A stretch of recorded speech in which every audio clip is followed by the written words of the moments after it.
You know that Jonah Hill meme where he's like, Jonah Hill? where he's like running around like going crazy? Like that's what I feel like the hobby is like when Drake has bought flawless boxes. Like people are pumped. Everyone wants credit for who got him into the hobby. So what I decided to do is now I'm trolling. Who are you So, trolling? well, like some people are like, Drake? I wonder who got him into the hobby, like, oh, like, and I'm like, so I'm just commenting, I wonder who got him into the hobby. Wink, wink. I didn't even realize Drake was in. I mean, that's going to make this thing go even crazier. I mean, I know everybody was going crazy. It must be a rapper or an artist or something. Flawless must be the thing people are going after. I don't know who. I didn't see anything from Drake, but whoever this champagne guy is, he's buying Flawless also. So, I There mean, is now only you're one telling me Drake. Drake's buying it and the champagne dude, Papy. Champagne Papy is also buying it. I saw that post. I was pretty impressed by that. I don't know who that is. Do you guys That's a know who lot of Champagne boxes. Papy is?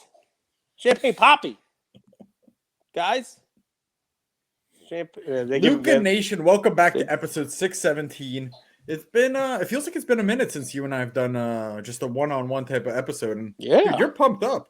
I'm I pumped up. mean, one of the best kind of predictions you had was bet on the Nets when Kyrie plays, bet against the Nets when he's gone. Dude, he might have a 70-point night tonight. We're recording this Yeah, at halftime. if I were the Nets, I would just not let anyone else shoot. Why not? It's not like you need to rest this dude. He could play 3 more times the rest of the season and no games for the next week and a half. Can't play against Dallas at home. Can't play against any of these guys. And they got a tough week ahead next week, too. Might as well ride them and let everybody else rest. Of course, they are playing a professional team, however. And just like Charlotte did, as soon as the ball gets, is it Charlotte? It's still, yeah, the Charlotte Hornets still, yeah, Bobcats. It's just like, when Kyrie was heating up, last game, I mean, you gotta make them pass, which is amazing to think about, right? When you get Kevin Durant on the court, it's like let's double team somebody else and let Durant shoot. I mean, this is the recipe here, that they thought was going to make them unstoppable. I got to tell you, I watched this first half. I watched the games. I watched this first half. Dude was, I mean, just lights out. His last 2 shots didn't go in. So if you look at the stats and see he's 14 for 19 without missing a free throw and has 41 points in the first half, you'll think that's impressive. He was actually 14 for 17. His last 2 shots were like crazy, like outside shots that he came up short on. Because, you get tired after Heat check. chucking up. Yeah, I mean, well, the heat check came before. The heat check was when he got to 34. He had 31, and the heat check was he just dribbled down and did like a Trae Young, like 3 or 4 feet behind the 3-point line and just chucked it up with 19 seconds left on the clock. And I'm like, what? Oh, great shot. You know what I mean? Like, that's heat check. That's the equivalent of us like winning, 10 hands in a row in blackjack and just going all in. I mean, I get to 31. He caught one from Durant and, like back to the basket, turned around for 3 and and you're like, no, yes. I mean, just almost every shot was like that. It's crazy. But yeah, a couple times they had a fast break and Bruce Brown got it. And I'm like, no, pull up, hold the ball, hold up and wait for Kyrie, like give him a chance. Like, it's funny because you watch that and then you think he would still need 59 points. Like he had a perfect half and he still needs 59 points. That's how hard 100 is.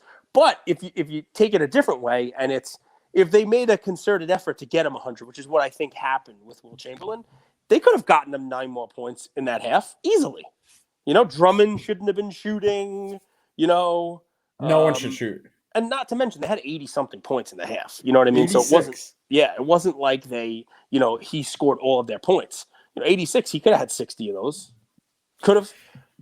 Kyrie's going to go down. I know pianist Cheerios or whatever you say. He's going to go down as the biggest what-if talent in the history of the NBA. He really will, man. Because that guy, right now it's an unfair advantage, first off. Playing in half the games, you're way more fresh than anyone else. Right, like you're playing against guys with no motivation on the Magic. Plus, you only play in half the season, so you're way more fresh. It's a different outlook. Where I thought you were going to go with it is when you see him play like this and you see what a star he can be. Does that tarnish the Cavs win for LeBron? do you now say, wow, I mean, Kyrie hit the shot, Kyrie hit the game winner, like LeBron, he's great, but he needs, well, look, I mean, people like Jordan always had Pippen. Do you start to see what Kyrie is doing and say, okay, wow, it makes sense, how they won in Cleveland. It makes sense that he had Dwayne Wade. Is that where you're going to go with it? Or you just know Kyrie? That to me is already established. Okay. So I guess that's not new news. So I can do it different way. There's a reason why you got LeBron. LeBron is this guy. Like, I've never heard Kobe or Jordan, kind of toot their own horn. LeBron is constantly tooting his own horn. And even after the whole Kyrie LeBron fallout, he even took like little pot shots at Kyrie to belittle Kyrie as like the little brother to build him up. So people forget about that. You don't like LeBron, and I want to get back to Kyrie because there's a segue in there. His personality and demeanor, like I don't like what he stands for. I told a friend that I would ask this because you're a Steph guy. You love Steph. What does Steph do well besides shoot? Moves off the ball better than anyone I've ever seen in my life. To set up his own shot. To move off screens. Yeah, to get open shots. But like, does he play any kind of defense at all? It's not just to get his own shot; it's to get his other guys open. Because if two guys go with him, when Draymond screens, if two defenders jump out to him, someone cuts the basket. That's how Kevon Looney gets so many open dunks. So he gets other guys open looks. So it's like a spacing thing. But he doesn't really pass it well. He doesn't really play. Oh, dude, he's an incredible. He has this pass over top of his head. He's a really good passer. Like very correct. Like a Kareem? Nice. Kind of, because he's not that tall, so he has to get it over the outstretched arms of the defender. Okay, I said I would ask. Champagne Poppy's best friend asked me to ask you that, so I figured I'd ask. So here you go. This is where my brain goes with Kyrie. I wonder if he goes out there and scores 80 tonight. If that puts any pressure on the mayor of New York. Do they start seeing headlines like New York fans are robbed of a chance to see this in their home stadium? And does that get louder with baseball coming? Because the rule is private employers in New York, their employees have to be vaccinated, right? And I don't know whether you saw this today, but Aaron Judge, somebody asked him, they said, hey, I know this is a touchy subject, but are you vaccinated? And he said, hey, I'm just worried about getting out there for my first spring training game. Lots of things change. Lots of things happen in the next 3 weeks. But he did not say yes or no, but he gave the indication that he is not vaccinated. And I'm sure he's not the only one on, the Yankees and the Mets.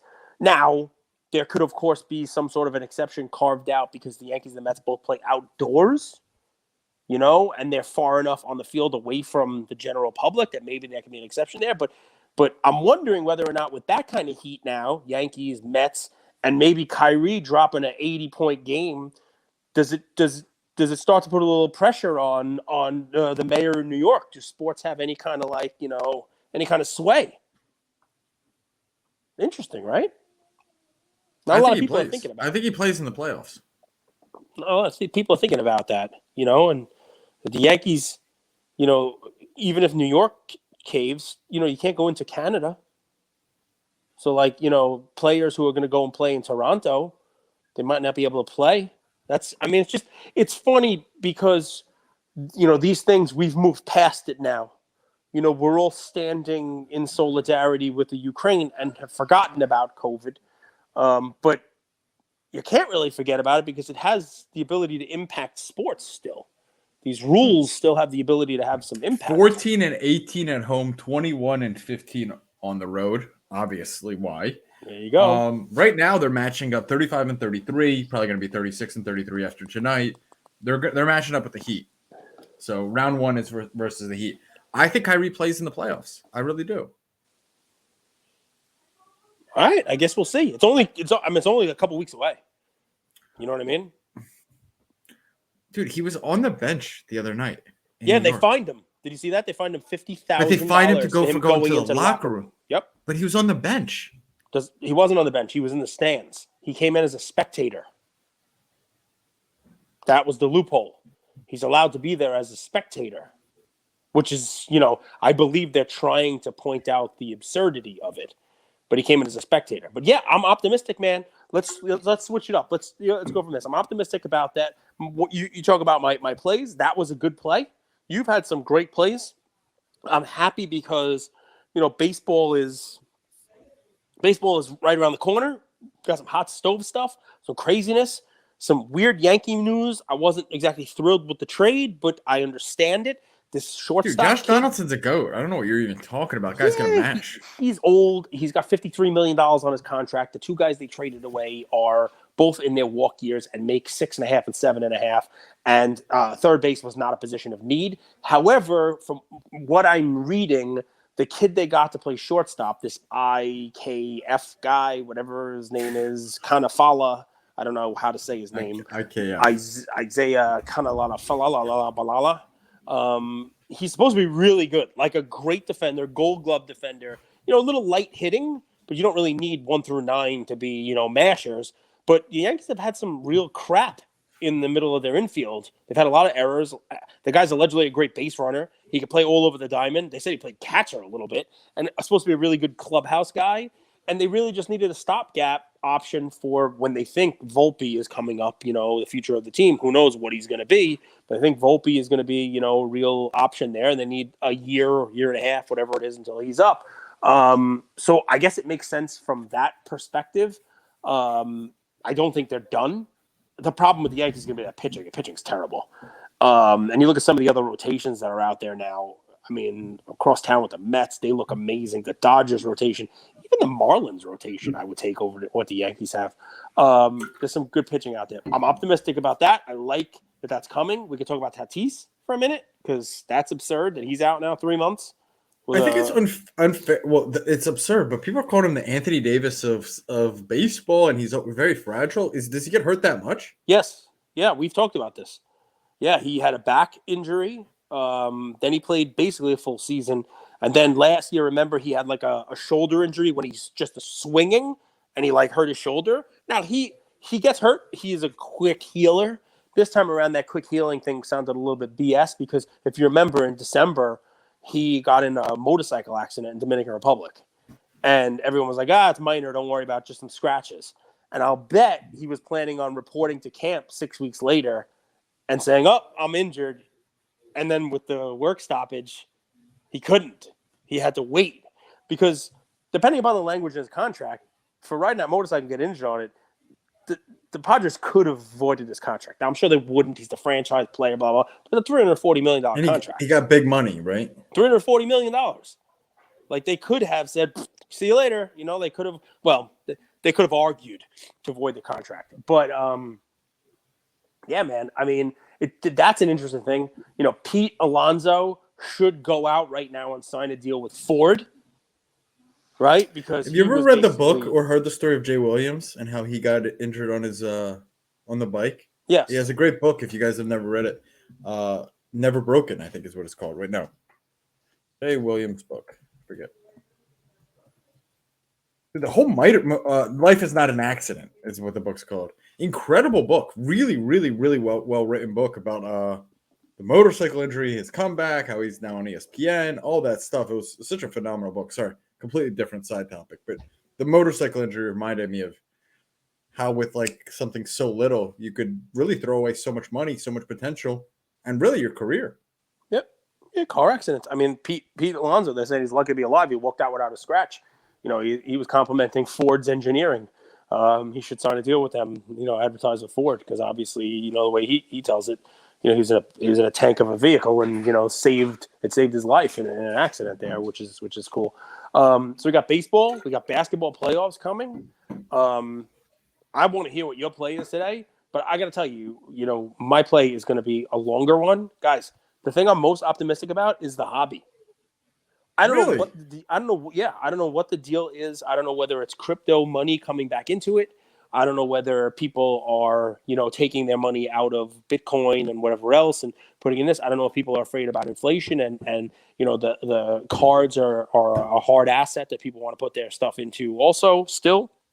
But I think we are for the next quarter, next 6 months, I think we are going to start to see some new highs again. And I think if you go back to last year when we were doing these flight to quality type episodes, I think we're back to that flight to quality. I agree with that. If you will allow, I'll point out a couple of cards, and I'll end with, I think you're going to see some of the big name cards, which are not exactly the lowest pop stuff, start to move again. A la that Michael Jordan 86 Fleer PSA 10. So guys, my thought on this, and Andrew, roll with me here, because it's almost education, right? You got to go back. I said a lot of things. I think they're coming true again.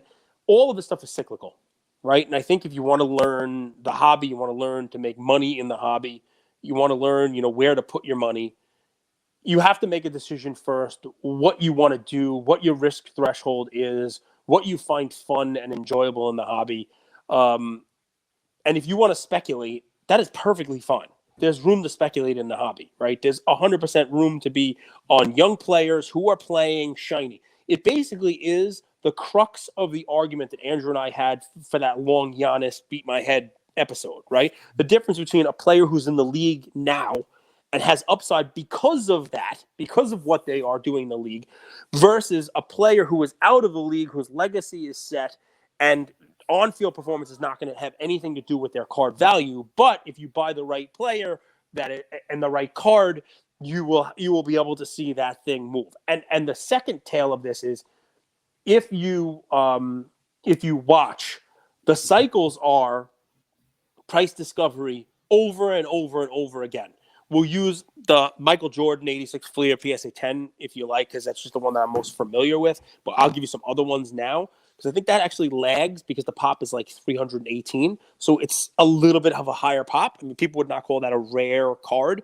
But when you factor in demand to the supply, clearly there is more demand than the supply will ever be there for that PSA 10. That said, it hasn't started moving yet. I think you can make a prediction that it will, and use that to predict other cards starting to move also, okay? So let's talk about that Jordan, which, if you go back 4 years, was a $25,000 card all day long, went to 40, 50, 6, and then shot to 100, right? It shot to 100 because people saw it started to move. It's like, okay, I better get it now. When it shot to 100, all of a sudden, supply comes out, because there are a lot of people who were in it at 20, 25, maybe even who bought it at 40 on its way up, and now it materializes at 100, and the price starts to come down, and it comes back down.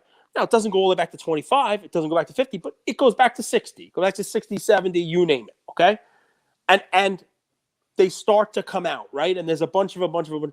They get eaten up at that 60, 70, 80, back up to 100, and then the next thing you see is 125, and then all of a sudden the supply is not there anymore. Right? And then you see 150, 200. Okay, now it's a 200 slight step back. Right? And then all of a sudden it's 3, 4, 7. I mean, the 7's crazy. Just throw the 7 out. It was just ridiculous. But you see him at 4, 4, 4. And it takes a step back. Right? And right now we're in that step back. You could still see one of these come up almost every month for auction, you name it. But it's not 3 a month. Right? And I have a feeling you'll see these things start to dry up again. Now, let's talk about cards that have actually seen that happen, and you're going to notice something here. You notice the pop, right? So if you go back 2 years ago, I'm going to use 2 examples. And guys, why I say I'm optimistic, why I'm happy today, I can't wait to go to Mint, right, and talk about being a millionaire collector. I mean, I feel better about it because I purchased 2 cards I'm going to tell you about. I own both of these, so I'm able to kind of speak about them and speak about the trends and the cycles. And then I'm glad you brought it up. I know both cards, and I think it's a brilliant discussion. It's the Rice and the Montana. Rice and the Montana, right? So the Rice and the Montana. I was going to even ask you, do you think that 100 pop is actually a little bit more significant and it moves slightly different than the 300? Yeah, so I'm curious 100%. myself. And the Rice is a 59 pop. So we're talking about the Jerry Rice 86 tops, which in PSA 10 only has 59 of them, and the Joe Montana 81 tops PSA 10, which is just over 100 pop, right? Yep. So let's use the Montana, right? Because Montana is actually a lower priced card, right? That card was available for purchase on eBay. Buy it now for $27,000 2 years ago? Less than 2 years ago. 2020, right? Yes, end of 2020. Okay. You guys could go back and listen to our Flight to Quality episode. This is around the time Cage bought it, and he talked about why he's buying it. Yeah, I mean, I give a remember. whole analysis of it, and basically the premise behind it. And guys, this is where the learning is. Right? I'm not telling you to go out and buy a Joe Montana card right now, but I'm telling you that if you watch what the market does, you can It's literally find full other. circle. Yeah, and it's done this now, and it's doing it again. So that Montana card, right? It immediately after I purchased it, because they dried up. A couple people were buying them. You can see that they were starting to kind of creep up a little bit into the 20s, and that the supply on eBay, supply in PWCC auctions on Golden, that it was drying up. And you could also see, more importantly, at the time, Lamar Jackson's cards were selling for more. Mahomes' cards were selling for more. You had all these rookie QBs coming in, and they were selling for more. Hell, people were paying for Sam Darnold at the time, So I'm like, all right, if these young cats are going to be worth this, then Brady's going to be worth $1 million, right? Like, just do the numbers on this. If there's 100 PSA 10 Joe Montana rookie cards, right? There's only 100 of them out there. I know there's others, there's nines, there's other, versions. There's 100 of these cards. There's also 100 of those ticket autos of Tom Brady in any condition, right? They're numbered out of 100. Similar pop. There's also a lot of other Brady cards that are not autographed. I'm not drawing a comparison, but that card is $1 million in crappy condition, $2 million in great condition, right? So I'm starting to watch this, and I'm like, wow, these cards. Joe Montana was Brady. Now, I think Brady has passed him in the GOAT conversation, but Montana, that's the football quarterback Mount Rushmore. It's 1-2. So I'm like, all right, they're going to grab this. Next thing you see, it goes up to 40, 50, 60. And in the first quarter, you see sales in the 90s. What I think 97 was like the high on it, right? Mm-hmm. But when that happens and you see that run up from 27 to 97, and here I'm sitting with my card, I probably should have sold it then, but I don't sell, because if I get one of these cards, it's difficult, I think, to get back into it and try to time the market right and be the one that buys it, time the dip and all that other stuff. I'd rather just hang on to it, because I'll have this card, and when I die, he can have it, See if he even knows who Joe Montana is. But anyway, the thing goes to $97,000, and then they materialize. The supply shows up. Part of the reason it went from 27 to 97 was because there wasn't supply. There were people looking for these cards, right? But there's only 100 of them, right? And people have them in their collection. And the people who have them, they don't even see that it goes from 27 to 50. For you guys, because just real quick, a lot of you guys joined us pretty recently, so Flight to Quality is episode 41. This is 827. This is right after we saw a lot of the bubble run-ups. Yep. And Cage honestly eloquently talked about people are going to start moving to really high, low pop valuable stuff of GOATs. If Luka is worth X, shouldn't someone else that's done something with their career be worth Y? Yeah, so it was difficult for me to fathom a Luka Prism silver rookie selling for $7,000 or $8,000 and a Joe Montana selling for 20-something thousand. Right. When the pop was just crazy and what they had now. I understand basketball versus football is a different story, the whole deal. But Joe Montana, 97. All of a sudden, though, when it goes from 25, 27 to 97, and this is now a potentially $100,000 card, all of a sudden the auction houses start to get these things. Right? PWCC starts to get them. People wake up and say, okay, that is legit money. If I could really get $100,000 for this card that I'm into for 10 or 20 or 27, if you were lucky enough to buy it and just thought, okay, I'm going to ride this up and make some money, you send it off. And you'll notice what happened was, once that supply comes, it takes a little bit of a dip. 97 goes down to the 80. 80 goes down to the 70s, right? You could check the pricing if you like. I mean, I'm pulling it up right now. It's on, it's on Card Ladder. It's right on PSA's website, right? But you see, it's in the 70s. It's in the, I think there might have even been some in the 60s, right? But they start to dry up. And the cards, because there's so low of a pop on these things, right? And because there's so few of these available and they don't show up in every single auction, and there's not two in a month, there's only one every 2 months, all of a sudden now, people start to look for these. And you combine that with the fact that Prism Gold cards are selling for so much money. All of these other low pop modern things sell for $100, $150, $200,000. People will go back and look at these GOATs, right? People will try to find these GOAT prices. So what do you got? You have sales in the last 3 or whatever it may be. It says somebody accepted a best offer. So look at that. Yep, It's a smart person. Smart person. So anyway, one of these sold in golden last week. If you scroll down for me on those, so you can see the sales, right? So you see the peak, guys. You see that it went up to 97,000. And then what it does, of course, is it starts to do that little trickle down. 67, 70, 76, 67. It looks like somebody even got a steal there in the 40s, right? 46. Then it goes back up again to almost 70. But in golden this weekend, one set a record price for $103,000. And immediately you can tell it's not a fluke because somebody went and did a best offer just now, it looks like yesterday, for $95,000 because they see that it's going up. And that is the supply that's out there just completely drying up. And this is what that sale is to me, Cage? Shoot. That's a FOMO sale. I don't want to miss out. I've wanted to buy this card for a long time. If I don't buy it now, I know the next time it's going to be 120, 130, 140. Correct. And I think it's also a smart sale because maybe it's someone who had that card on like PWCC Marketplace or something like that, right? And they might not know that it went to 103. They might not know that Golden just sold one this past weekend. So somebody's making offers. You know what I mean? It's like, let me catch this before the person realizes that the chart is going all the way back up, right? Yep. So you have that one. And basically, look at the chart, guys. It's up. It's when the supply, and then the supply dries up, and boom, it takes this next leg up. So I believe. You want to say hi? How you feeling? Good. How you feeling, brother? You feeling all right? He's back. You can tell by that high he's feeling better. He's feeling a little bit better.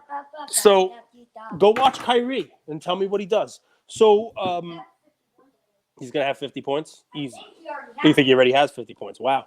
So anyway, listen, dude. So what I expect to happen on that one is the same exact thing. I expect it to continue to move up, and it'll hit a price where people will say, okay, you know what? I'm one of the people who was in it at 60 or 70, and they bought it last summer, and maybe this summer it's at 120 or 130, and 140, 150, something like that. And the supply will come out again, and it'll take a little bit of a step back, and it'll go back up again. And there's no reason for this one to go down. Look at the Jerry Rice, same exact thing, right? The only difference, of course, is that it just missed its high in the golden auctions. But this is a card also that if you go back to right around the same time in PWCC auction, I paid $36,000 for the Rice PSA 10. There's 59 of them. And at the time, I mean, you guys know I like to make like T-shirts for us, for Lucas Tigers and Bronze, right? It's cardboard relevant. Do you watch the games, bro?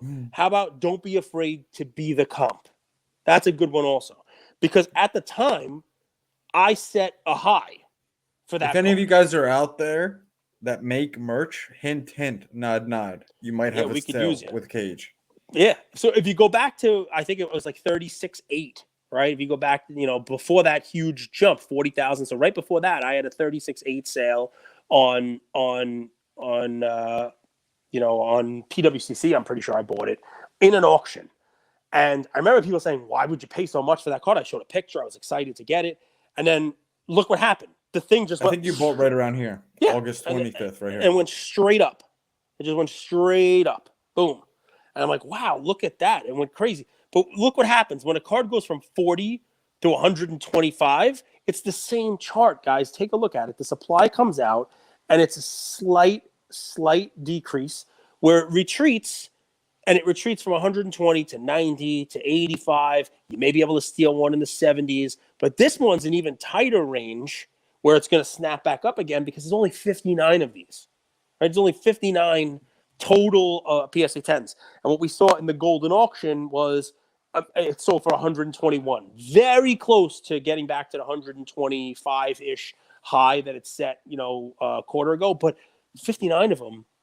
This is, again, it's going to continue to do, it's going to take its next leg, right? So what does it mean, right? These are low pop.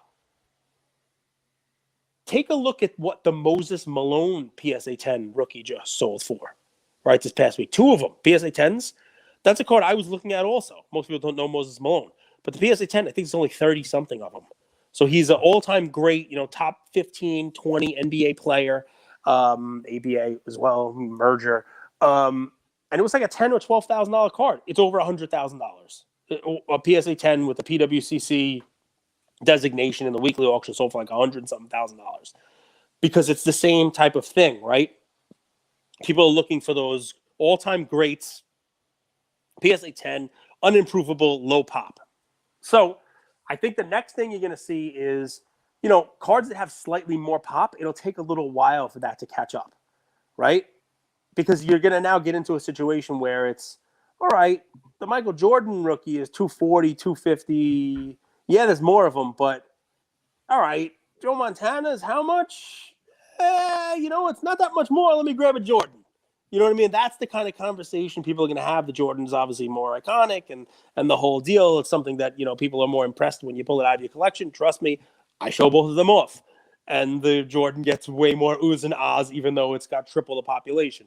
That happens, and you're now at a point where people are buying in at this range, and they're gone. There's less sellers at this range. It takes longer for a card with a pop of 300 to get there, but we're not that far away with a card that has demand like that. Another good example of this, unfortunately for me, I can't say it's one I own. It's one that I should have pulled the trigger on, is the Charizard, which has a pop of 121 and sold in the high 2s, 3s. Sasha Tamadon did not have an actual sale of it, but if you remember, he had that trade where he gave cash and Kobe Bryant cards, and they valued the card at $397,000. The deal that he was making, published, it was a $500,000 Charizard. Remember that whole story? Well, the last bunch of sales have been right around 240, 250, even one with a nice, new slab, newly graded. And recently at Heritage, last Thursday, once over $330,000, and the one that's in PWCC is already over 280 with days still to go. So that card, same scenario, lower pop, 100 and change, price went up. Let's talk about why. Let's talk about why people start moving their money to safer or perceived safer assets. Why do you think it is? Uncertainty overall. Uncertainty on two fronts. Uncertainty, number one, in the world, right? So these are assets that are long-term certain. So you have your Ukraine craziness, you have crypto craziness, you have all kinds of craziness in the world, political uncertainties and the like. And somebody will view these type of assets as, relatively safe for a long-term place to put your money. But the second thing is, I do believe that people are seeing more uncertainty in younger players. And the people who came in the last couple of years who thought that they had it licked, they thought they knew what was going on, they've seen money that they brought into the hobby disappear. People have not made money on Justin Herbert, even though people thought he was a can't miss, right? People did not make money if they invested in Mahomes unless they were early on him. Hell, people who have been successful, if you invested in Giannis at the wrong time, they're down.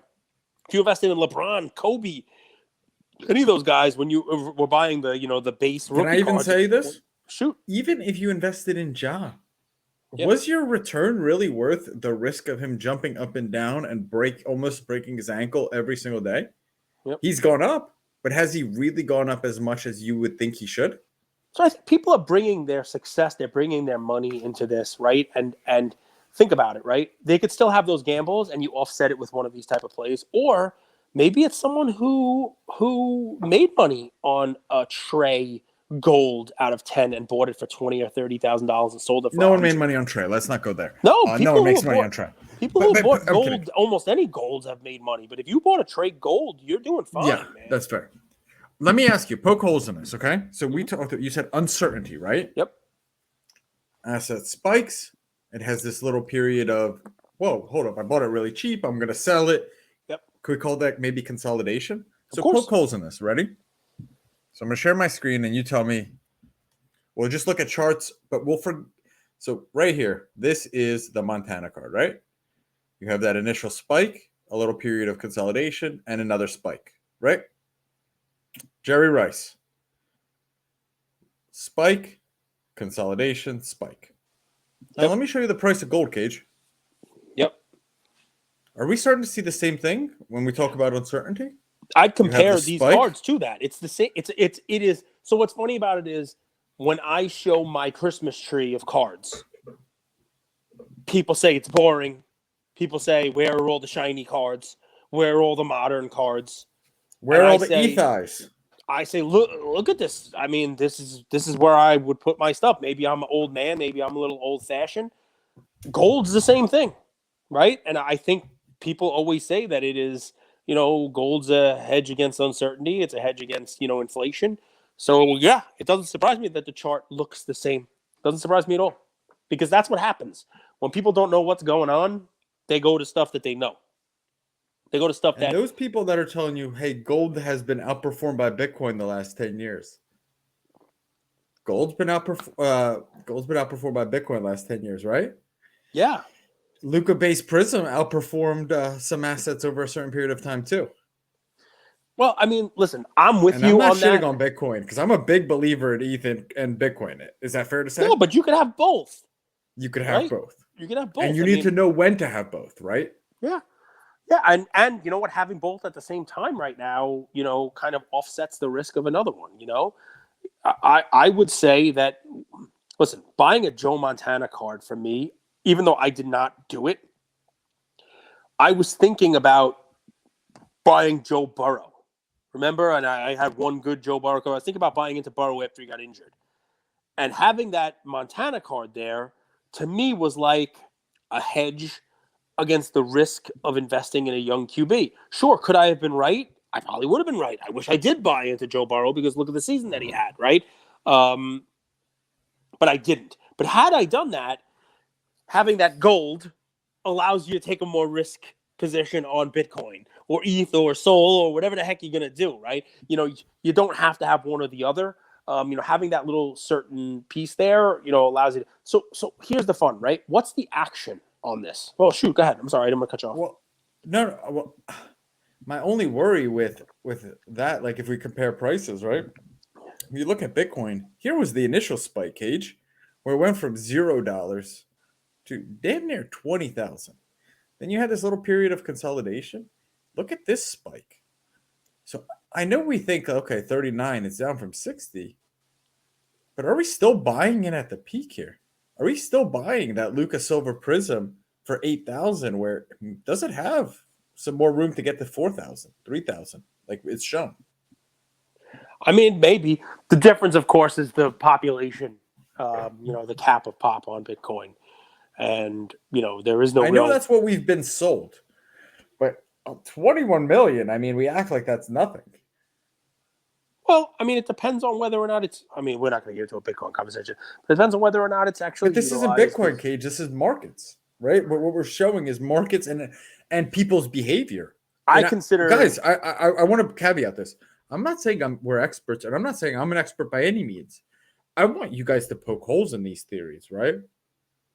Well, if I were poking a hole in that one, the chart that you showed just it stretches a little too far. You had two peaks there. I would use the two peaks. I'd have the same kind of chart that we had, for these ones. You see the two peaks that are there. The only problem is that after the second peak, we've seen now more of a bleed on Bitcoin. But Bitcoin, I compare to, Bitcoin. You would use these two peaks, right? Yeah. Yes, the 1 and the 2. But why are we forgetting about this peak where an asset went from basically zero or I mean, dude, this wasn't cheap. I'm sure most cards have that several years ago also, but that's sort of like a blip when you compare it. Fair.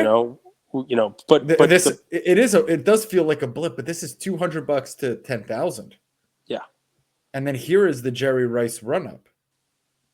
Yeah. But I think if you went back far enough with Jerry Rice, you'd see the card also do the same type of thing where, if you went back 10 years, you probably would see it was only $1,000, and then all of a sudden it became a $10,000 card. It sat at 10,000 for a while. It didn't go to 10 and then come back down to 2. This is a fun debate, guys. So we're going to look back at this because we recorded episode 41 2 years ago, August 2020.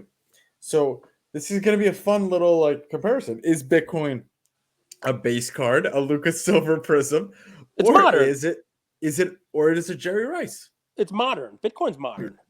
Bitcoin's modern. Yeah, because it doesn't have a track record yet. You know what I mean? And there are guys out there who could turn into the next Jerry Rice. Maybe Bitcoin can become a GOAT. You just don't know. You don't know? That's why there's so much volatility. It hasn't been adopted by anybody yet.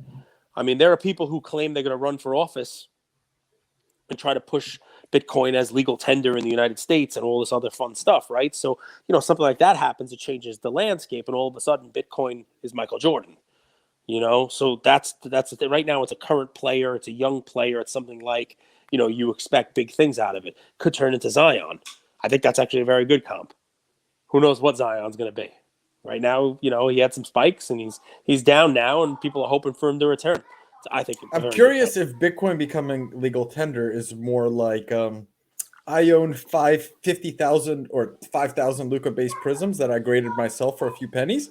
Hold on. It's legal tender, and I sell into the excitement of retail investors buying that retail tender. Who got fouled? He's yelling, "That's a foul! Tender. That's a foul!" I don't know, guys. Kyrie What's got fouled. What's cool about cards, and why so many successful businessmen trace back cards as kind of their starting point is, it's a much more clean chart, right?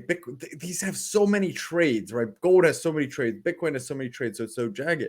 With cards, you have a few sales, and you get the kind of, put piece together the puzzle. So it's obviously not a direct comparison, guys.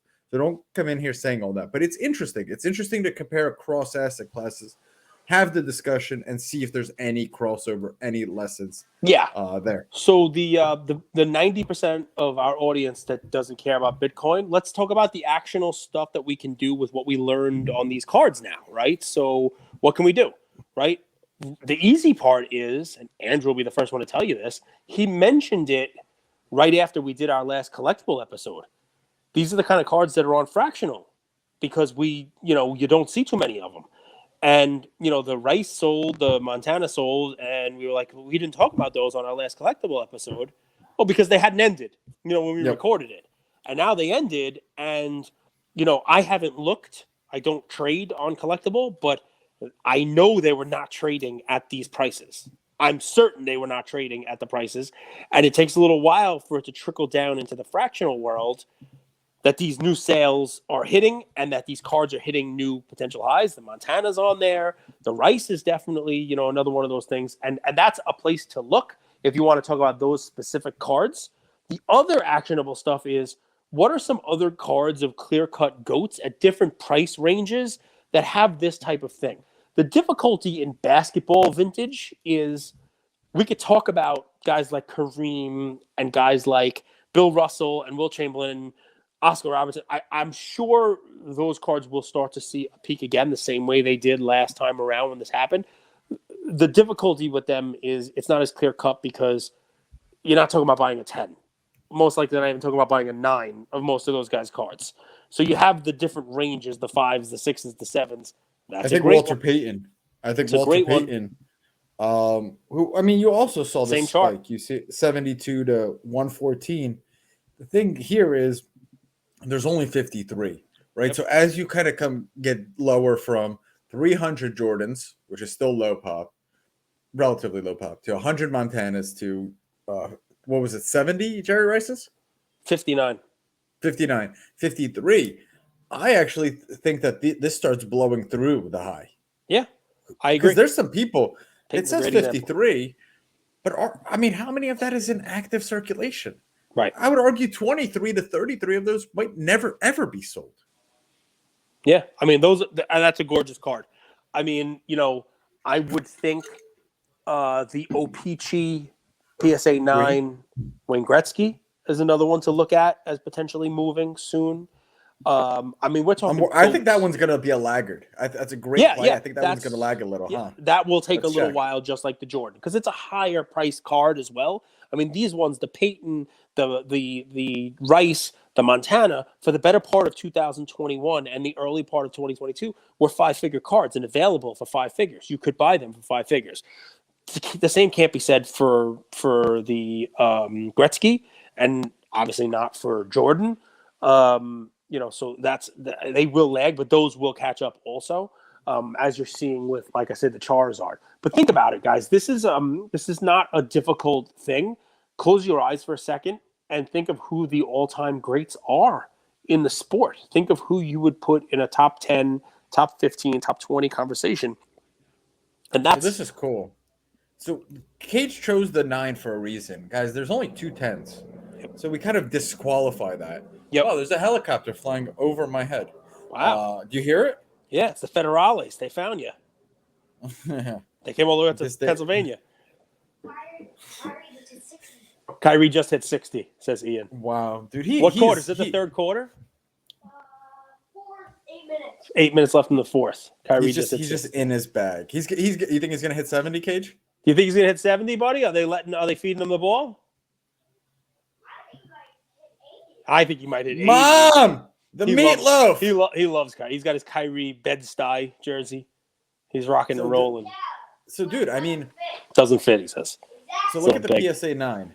Yep. There's only 91 of these. There's 2 10s. The 2 10s are unattainable. Patrick Bet-David owned one. I think the other guy who owned it will never sell it. Patrick Bet-David talks about this card because he owned the 10. But look at this 9. I mean, this 9 hasn't had that spike. And you're absolutely right. I mean, this is a flight to quality. This is an undisputed great. This is a Walter Payton, a Joe Montana, a Jerry Rice type player.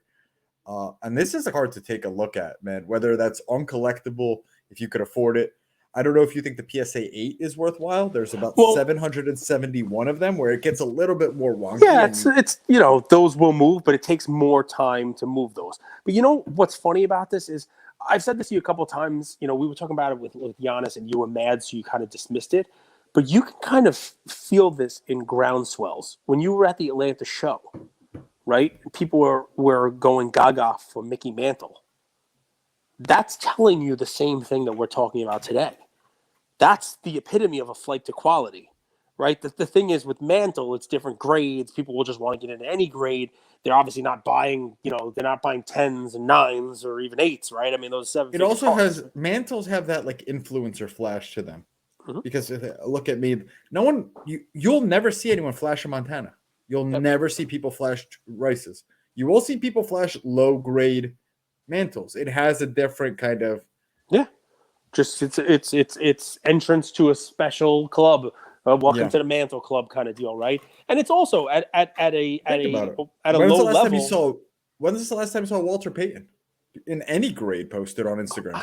I mean, I almost bought a BGS 10 late last year, and I probably should have. There's a BGS 10, but it was weird. It was like a factory cut card. You have to take a look. I forget what it was in PWCC. BGS maybe 10 on a vintage. On the Peyton. That's weird because BGS like doesn't BVG. even grade it. I think BVG 10 or something like that. I think it was definitely a Beckett 10. That's not your vibe. That's not your vibe for that. That's not your vibe. And it was like I said, it was like one of these like it was like a cut card. It was like squared off card. It was a weird kind of thing. I don't think it was pack bold. So vintage, you want SGC or PSA, even BVG. I wouldn't trust it. So anyway, it was. I mean, yes, I like the Peyton's a great example, right? And by the way, guys, this doesn't have to be, old crotchety. There's a reason why when Andrew was in Atlanta, people were asking about Peyton Manning. He falls into the same category. He is a flight to quality, one of the greatest quarterbacks to ever do it. He's building a continued legacy out there, and you don't have a real downside to him. That's the definition of what we're doing here. We're trying to find stuff where the on-the-field legacy is built, it's solid, and it's solid as a top, player of all time. And, Peyton's got a little bit of potential upside because of all the stuff he's doing, but there's a reason why people were going after that. The reason why people still are chasing Brady cards. Go outside the sport, right? Can I stay on Peyton? Sure. Real quick, can I just stay on Peyton? Dude, you're sure. There was a time where people kind of scoffed at Peyton. He could throw a lot of yards, he could throw for a lot, but he's never going to win. He ended up winning 2 championships, right? Did he have 2 or 1? 2, 2007, 2016, according to Google. I thought it was 1, but I Googled this. I thought he had 1. Google, I'll pull it up so you guys don't think I'm freaking crazy. And I don't know if he won in 2007. I think he won 1. Google shows Peyton 2007, 2016. But if he has only 1, I'll even make this point even more clear. Aaron Rodgers. We sort of laugh at him. He's like choker, right? But what if he gets another one? Can he not? Oh, definitely. We've talked about Rodgers. Rodgers stuff, I think, is a little undervalued just because he's going to continue to play, and he's now He's won 2 MVPs at a late stage of her back-to-back MVPs. He's already won a Two-time Super Bowl championship. champion. Right? So, I mean, Rodgers is good. Manning's good. I know Manning won with the Broncos at the end there. So it's just one example. I mean, guys, listen, it depends on the price range. I don't have any of these left. I think I may have one left. I had a lot of these, right? And I was giving the things away. I gave one to Hootie. But Mariano Rivera's 92 Bowman. I'd love to see what that chart looks like, right? Because I was telling guys to buy him. I was saying buy him at $350 to $400. Remember that? And then it went up to $500, $600, $700. And it peaked. It was like $1,750, which I clearly wasn't buying him at that price. And it came down. It came back down into the hundreds. I'd love to see what that's at. And I don't know what the pop is on that either, but it's not that high. What's Card Ladder showing on that, the 92 Bowman Mariano Rivera? Because that would be interesting. Because that's type of card also where only, I mean, I've done this a million times now, guys, only unanimous Hall of Famer in baseball history, Yankee, stud, and legacy is set and done. It's from the 92 Bowman set. It's the first, like premium Bowman. Bowman was out in 89, but it's the first like premium 92 set. It's a clear-cut rookie for him, right? He didn't have any other cards in 1992. It's a weird card, but I mean, yeah, look, so here's the thing, right? What's the pop on this? Because it's like 1,500, I think. Yeah. 1,473. So this is another one where you look at that chart, guys, you see that it flew. And it went down. Look at it dip down afterwards. What's the dip there? Back into the 400 or 500. Go back to that dip that you have there. What's that dip? $450 something in the summer when the Montana and Rice were also hitting their lows.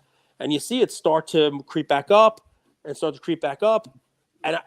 lagging, just like we talked about the Jordan, because the pop is high on this. But it wouldn't surprise me that this card is 6 and change if it starts to move up, because this is the epitome of a flight to quality, right? The other baseball ones that I've been talking about, like the Tony Gwynn card is a great example. The Cal Ripken card is a great example. You want to go into football, the 89 score Barry Sanders, another great example, right? Where it's he has other rookies, but that is the rookie for him, right? You must admit though that shoot. 80s, 70s cards have a little bit of a different hit in terms of the hobby compared to a 90s card. Definitely. Of course. Well, look, I mean, it's also about the pop on these things, right? I mean, one card, it's a guy I never, I don't even know what this sells for. It's a guy I never really loved, but, I would look at the 1984 Topps footballs. I don't know what the pop of John Elway is. That guy stays relevant. He's still in front office. I talked about the Dan Marino card. That's probably relatively inexpensive. I'm sure the pop is higher than what Montana is at because, there were more of them made. It's 3 years later. But those are guys that they have legacies. 179 pop on Elway. For Elway. And what's it sell for? Not a lot of sales of this card. I mean, it's wow, look at that spike. Yeah. 14.2. 14,200. Huge spike this weekend.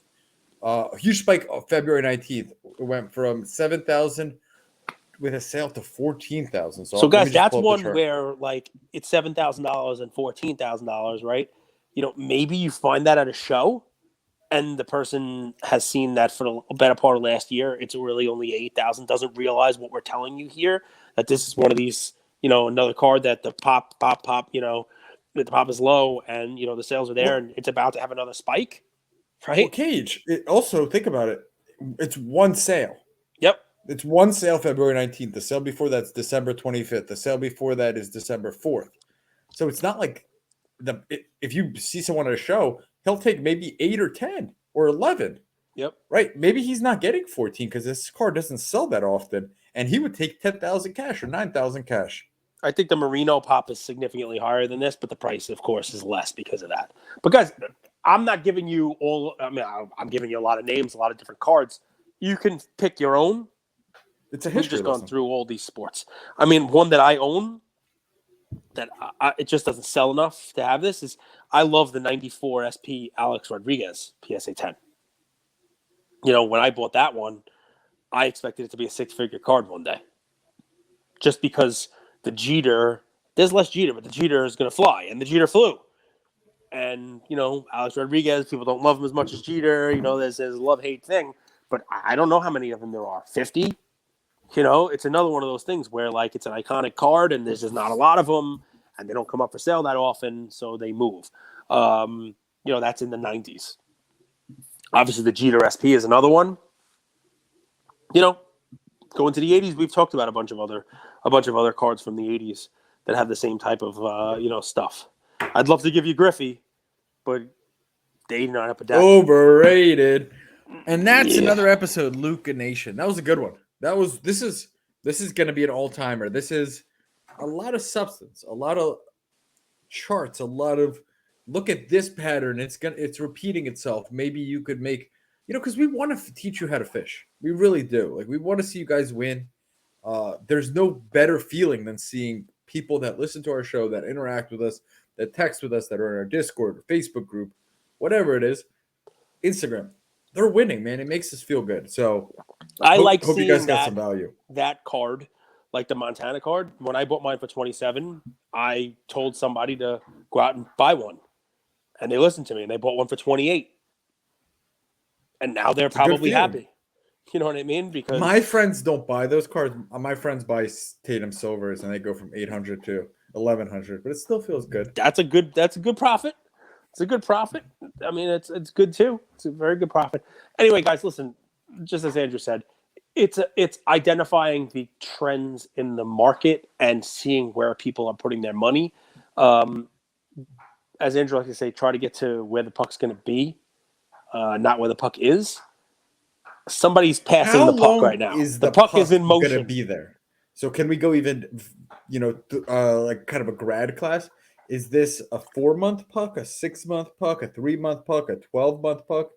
Any thoughts? Because it's impossible to predict the market. So I'm not going to hold you to this. Yeah. Final 2 minutes, Kyrie's not in. He's upset. He's at 60. In. They said I think he's stopping him at 60, maybe. So kids, they put up 140 points. This is like an all-star game. It's a joke. 146 points. 148 points. Could have let him score a couple. By the way, the Bucks are still going to beat the Nets in the Eastern Conference Finals. Book it now. If they're smart, they let the Nets get home field advantage. Everybody should just let the Nets win every game from now on and let them get home field advantage. If they're smart, they do what they keep doing and build a team and get better and build chemistry. Not anybody, but there's talent all over the NBA. And beating up on the Magic isn't the same as a 7-game grueling series where you have to grind every single play versus the defending champs. Different game. That's team is not a team if you don't give a damn about each other. I should say with the actual voice. A team is not a team if you don't give a damn about each other. What do you think about our James Nation Earl team? Jones? That's what do you call James Earl Jones? It's from Best of the Best. You ever see that movie? It's a sports movie. Karate, U.S. national karate team fights against a Korean team. Great movie. Take a watch on that if you like. Eric Roberts, Julia Roberts' brother, pound for pound, one of America's finest actors. And Chris Penn, the fat brother of Sean Penn, who passed prematurely. Eric Roberts is Julia Roberts' brother? Dude, that guy's hilarious. Did I just blow your mind? You didn't know that? That's insane. He's hilarious. He's such a weirdo. He's great in this movie. He plays Alexander Grady. Yeah, you'd like it. It's a good movie. It gets the juices flowing. It's like Seth and Steph. I Gets wonder the if people Julia going. ever competed against each other for a role. Probably not. No, I doubt it. Anyway, it's a good movie. But yeah, I mean, listen, we're having fun with this one. What do I think of the Luka Tigers team? I think we got a nice little reward coming for those guys in the next couple of days. I think we have some fun stuff coming for those guys, and that's a full episode. Guys, if there's not a play in here, the overall play is just pay attention to the trends and maybe take advantage of them. And we thank you for listening.